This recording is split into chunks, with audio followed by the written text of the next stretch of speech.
हमारे इस मंच पर आदरणीय झारखंड सरकार के पूर्व मुख्यमंत्री, प्रदेश के अध्यक्ष और भावी मुख्यमंत्री 2024 के आदरणीय बाबू, मंच पर कोडरमा लोकसभा के सांसद महोदय और कोडरमा लोकसभा के प्रत्याशी श्रीमती अन्नपूर्णा देवी जी, आप सबका भी स्वागत है। साथ साथ हमारे बीच यहाँ पर उपस्थित उन्होंने दिखा दिया कि 12,000 लोग आपको मदद कर रहे हैं और इससे सोच बदलो। तो प्रधानमंत्री का मिशन को हमको घर घर पहुंचाना है, घर घर पहुंचाना है। इतनी ही बातों को मैं कहकर मैं बैठ जाता हूँ।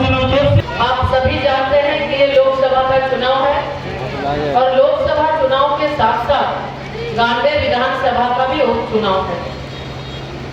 साथियों, देश के अंदर आदरणीय प्रधानमंत्री श्री नरेंद्र मोदी जी के नेतृत्व में लगातार 10 वर्षों से सरकार चल रही है और कोडरमा लोकसभा क्षेत्र की महान जनता को हम नमन करते हैं कि पिछले बार आप सबने जो भारतीय जनता पार्टी को 303 सीट मिला, उसमें एक कोडरमा लोकसभा भी था और इतने बड़े बहुमत के साथ देश के आदरणीय प्रधानमंत्री श्री नरेंद्र मोदी जी के नेतृत्व में लोकसभा के अंदर एक के बाद एक बड़े बड़े निर्णय हुए और उस निर्णय में कोडरमा लोकसभा का भी एक वोट पड़ा। साथियों, आज देश में सशक्त और मजबूत सरकार आपने बनाया। आपके आशीर्वाद से, आपके सहयोग से देश में दोबारा आदरणीय प्रधानमंत्री श्री नरेंद्र मोदी जी एक प्रधान सेवक के रूप में देश की सेवा कर रहे हैं और आज तभी ये संभव हो पाया कि देश के अंदर एक मजबूत सरकार थी। मजबूत सरकार बनी तब चाहे कश्मीर से धारा 370 हटाने की बात हो, 35A हटाने की बात हो, 3 तलाक की बात, जो मुस्लिम महिलाओं के लिए जो एक बहुत ही कलंक था, बहुत ही उनके लिए बहुत ही दुखद होता था। आज उसके साथ साथ देश के अंदर अलग अलग, चाहे नारी शक्ति बंधन अधिनियम की बात अगर हम करें, हमारी मातृशक्ति यहाँ पे उपस्थित है। आदरणीय प्रधानमंत्री जी ने 2014 से बेटी बचाओ बेटी पढ़ाओ का नारा दिया। सिर्फ नारा नहीं किया बल्कि एक संकल्प था। उस संकल्प के साथ महिलाओं को आगे बढ़ाने का, महिला सशक्तिकरण का उन्होंने जो एक मिसाल पेश किया कि हम महिलाओं को लखपति दीदी बनाएंगे, हम महिलाओं को आत्मनिर्भर बनाएंगे, स्वावलंबी बनाएंगे और इसके तहत लगातार देश के अंदर बेटी बचाओ बेटी पढ़ाओ अभियान के साथ साथ देश के अंदर एक के बाद एक नए नए कानून भी आए। केंद्रीय शिक्षा राज्य मंत्री आदरणीय अन्नपूर्णा देवी जी जनवा की तरह की योजनाएं, साथियों आपको जानकर आश्चर्य होगा कि लगभग 176 गरीब कल्याण की योजना लगातार देश के प्रधानमंत्री जी के द्वारा आप सबों के लिए चलाया जा रहा है। हमने उन दिनों को देखा है जब पूरा विश्व आफत और आपद की स्थिति में थी। हमने उन दिन को देखा है जब कोरोना में चाहे गरीब हो, चाहे मजदूर हो, चाहे किसान हो, चाहे व्यापारी हो, चाहे कर्मचारी हो, हम सभी घर में बैठे थे, हम सभी घर के अंदर थे। देश के प्रधानमंत्री ने हम सबको आह्वान किया कि आप सब अपने अपने घरों में रहें, आप सुरक्षित रहें, आपका देखभाल करने का जिम्मा हमारे ऊपर है।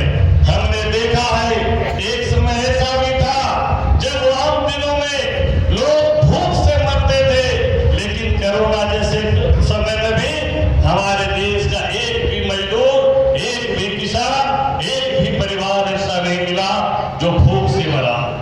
उन्होंने चिंता इस बात की कि केवल घर में रहने से हमारे देश के परिजन सुरक्षित नहीं रह सकते। कम समय में वैक्सीन निकालकर सभी लोगों को वैक्सीन देने का काम किया।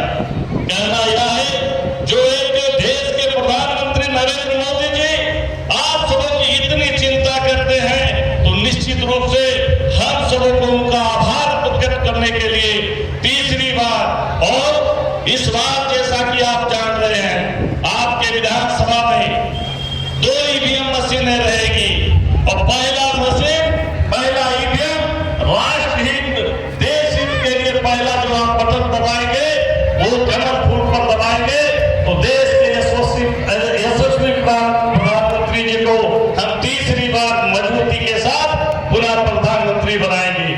साथियों, आप सभी जानते हैं कि आज किन परिस्थितियों में अपने ये गांधी विधानसभा में उपचुनाव हो रहा है। हमने देखा जब हेमंत सोरेन जी के नेतृत्व में, झारखंड मुक्ति मोर्चा के नेतृत्व में जब राज्य में सरकारें बनी, सबको एक आशा और उम्मीद दी गई कि हम युवाओं के लिए करेंगे, हम किसानों के लिए करेंगे, हम गरीब मजदूरों के लिए काम करेंगे। लेकिन हम सबों ने देखा जब युवाओं इस आशा में था कि अरे भाई जब तो हमको नौकरी नहीं मिलेगी, तो ये हेमंत जी ने कहा था कि हम जब तक नौकरी नहीं देंगे तब तक आप सबों को बीए पास को 5,000, एमए पास को 7,000 हम आपको भत्ता भी देंगे। लेकिन भत्ता तो दूर, आप सबों ने देखा अभी जब परीक्षाएं ली गई 20 लाख 25 लाख में नौकरियों को बेचा गया और हमारे जो युवा और हमारे गरीब परिवार के युवा को छलने का काम किया। कमाल करते हो जी, बच्चे घूमने की इतनी जिद कर रहे हैं और तुम हो कि तुम्हें फुर्सत ही नहीं मिल रही। अब इतनी गर्मी में जाए तो जाए कहाँ?